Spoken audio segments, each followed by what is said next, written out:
John Rathbone, president of Rathco ENG. We are an Ontario-based district energy engineering consultancy, but we do work coast to coast to coast here in Canada. And I'm here to talk about some of the work that we've done locally to kind of take some of this international best practice and bring it into the Canadian market. So just quickly, for context reasons, we're a firm that focuses on third, fourth, and fifth generation district energy systems.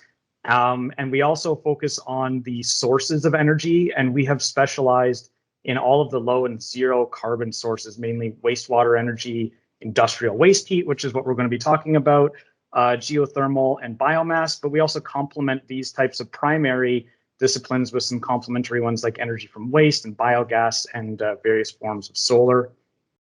We work in 5 major markets. Obviously, utilities and municipalities are at the forefront of what we're talking about today, but we also work a lot with real estate developers, indoor agriculture, and colleges and universities.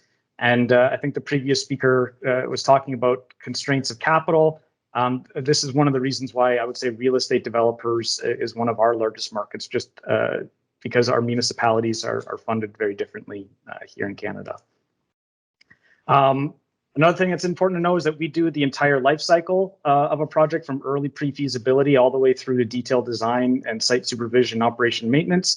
But let's get into what we all really want to talk about, which is the Zibi project. So this is one of our very first projects. We've been working for them for 3 years now, and this is a Dream developer. The developer's name is Dream. It's kind of hard to work into a sentence, but the location is in Ottawa, Ontario, but technically it's also in Gatineau, Quebec.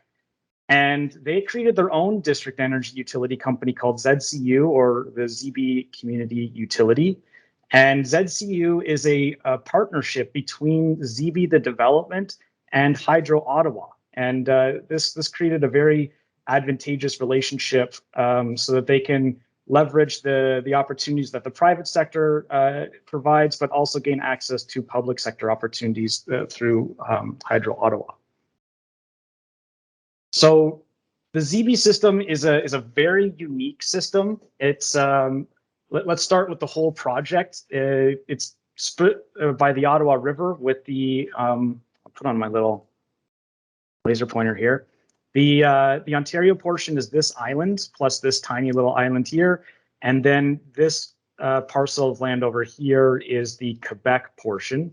It's roughly 60-40 Quebec in terms of the 4.5 million square feet of developed space that is going to be built and in various stages of construction. It's about 34 acres of land that's being developed.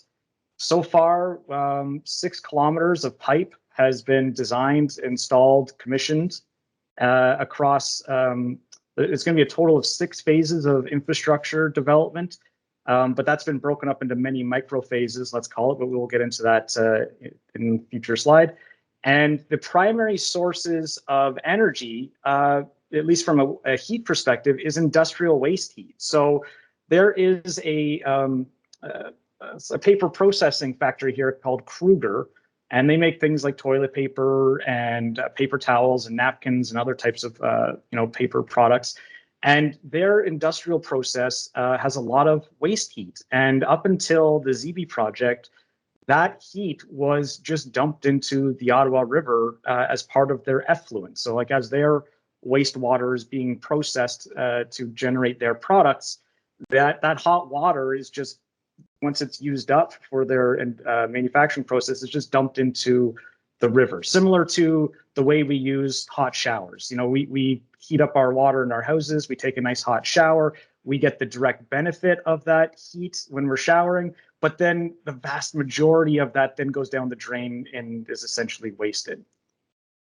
The other part that's interesting is that the cooling source for this system is the Ottawa River. So technically this is considered a geothermal source of cooling. And what makes this really interesting and unique is that the industrial waste heat is intercepted at this location with a large heat exchanger facility, and then is directly piped straight into the central district energy system, which is located in Quebec. And that is done very deliberately, which we'll get to in a second. This is also where the intake and the discharge for the cooling system river water system is. This facility uses a combination of heat pumps to then upgrade the heat or downgrade the heat for cooling purposes to achieve different temperature profiles. And so in Quebec, it achieves an ambient temperature profile where there's a 5th generation ambient district energy system that distributes the energy to the buildings on this side of the river and uses heat pumps within the buildings to then either upgrade or downgrade the heat for heating and cooling respectively within the building. This is not the case for the Ontario side, and I'll get to why in a second. But in Ontario, this is actually a very unique system. This is a 6 pipe, so there's 3 individual loops. One is dedicated to domestic hot water, so we're supplying around 65 degrees Celsius. One is dedicated to cooling, so we're obviously in the single digits degrees Celsius for cooling. And then the orange pipe is actually a seasonal system. So this system during the heating season will provide space heating temperatures anywhere between 25 to 30 degrees Celsius, but has the ability in the summer to flip to a cooling system, which essentially triples the cooling capacity of the district energy system in cooling season. So this is a very unique approach. But the reason why this approach works here is because of the white line, which is the border. So here in Canada, we have provinces, and our energy systems are regulated and developed at the provincial level. So the price and carbon content of electricity in Quebec is different than the price and the carbon content of electricity in Ontario.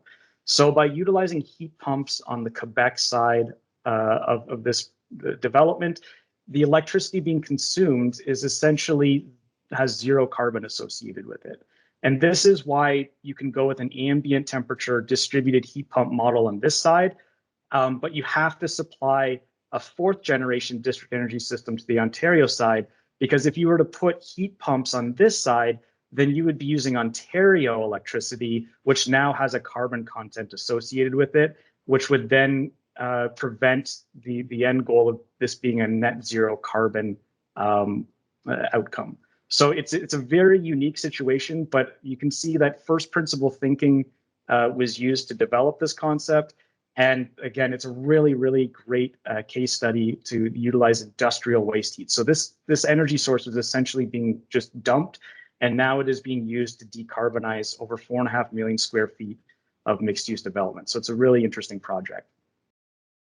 Another part that made it really interesting is in order to get these 6 pipes into Ontario, we had to design and coordinate a lot of bridge crossings. So there's 1, 2, 3 bridge crossings, and then we had to work with some great structural engineers at WSP to develop a cantilever bridge support system here, because we had to suspend these 6 fairly significantly large pipes out over the river's edge so that we could then start to get them underneath this large Chaudière bridge. So this has been a very great engineering challenge for us, but I think it really demonstrates what's possible and that we can do some really great things here in Canada. The site had additional unique site conditions that presented some great challenges that we overcame on this project, some of them being the very multi-phase nature of the project. We were able to adopt or adapt to the developer's needs so that we can try and minimize the amount of capital that's front loaded at the beginning of the project, so that the capital being deployed for the district energy system is much better aligned with the deployment of capital with the development. We also mentioned the bridge crossings. The other thing that was very interesting was this island has no soil on it. It's essentially a giant rock. So this made excavating and some of the engineering details there a little bit unique. This is a picture of the seasonal flooding that occurred a couple of years ago. They had 2 100-year floods in 3 years. So maybe they need to update the definition of what a 100-year flood is. But this is definitely some interesting site conditions that have been navigated so far. And then the primary trunk portion of the piping distribution system is in a heavily trafficked road section. So there was a very well coordinated 3-month shutdown of that roadway that we helped facilitate from a district energy design perspective. So this is all to say, like, if we can do all of these things, then this is probably as hard as it's going to get in Canada. So a lot of projects will benefit from this as an example, I would argue.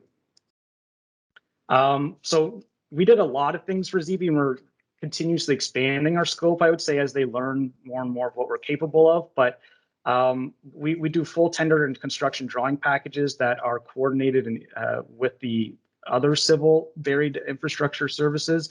So although this is 6 phases, it's really been well over a dozen phases of tender and construction engineering deliverables so that we can facilitate that much more granular building by building approach, which the developer really appreciates. Again, we have very unique, you can see the pipes here suspended over the river, and there's a beautiful shot here with the Capitol buildings in the background. It's a very great location.